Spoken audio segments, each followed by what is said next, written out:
नमस्कार, बहुत स्वागत आपका। मैं हूं आपके साथ अनुराग सक्सेना। बात 8 पे कमीशन की करते हैं।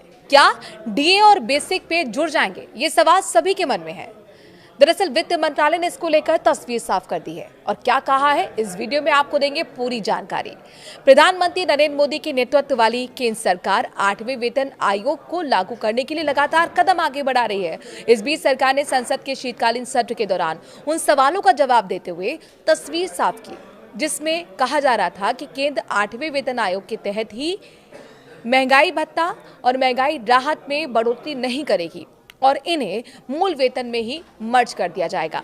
आइए जानते हैं सरकार ने इस मुद्दे पर क्या कहा है। सरकार ने कहा नो मर्जर।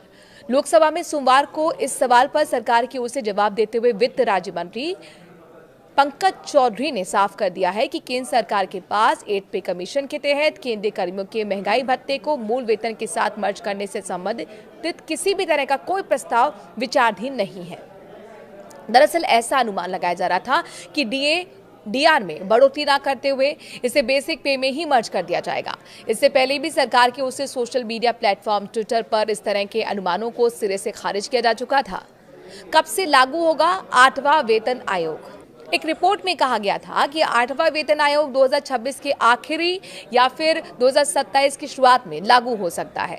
बीते अक्टूबर महीने में 8th पे कमीशन लागू करने के लिए सुप्रीम कोर्ट के पूर्व न्यायाधीश रंजना प्रकाश देसाई को अध्यक्ष बनाया गया था।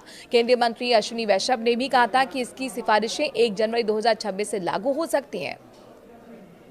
1 करोड़ से ज्यादा को फायदा होगा और कितनी बढ़ेगी सैलरी, चलिए बताते हैं। दरअसल 8 पे कमीशन लागू होने के बाद देश के करीब 50 लाख से ज्यादा केंद्रीय कर्मचारियों और 69 लाख पेंशनर्स को फायदा होगा। अगर सैलरी में अनुमानित बढ़ोतरी के बारे में रिपोर्ट्स आई, उनकी बात करें, उन पर नजर डालें तो कर्मचारियों की बेसिक सैलरी में 30% से ज्यादा की बढ़ोतरी हो सकती है। नए पे कमीशन के तहत न्यूनतम बेसिक वेतन 18,000 रुपए से बढ़कर लगभग 30,000 रुपए हो सकता है। और अपने दर्शकों को बता दें कि फिटमेंट फैक्टर करीब 1.8 रहने का अनुमान है, जिससे कर्मचारी को 13% का फायदा होगा।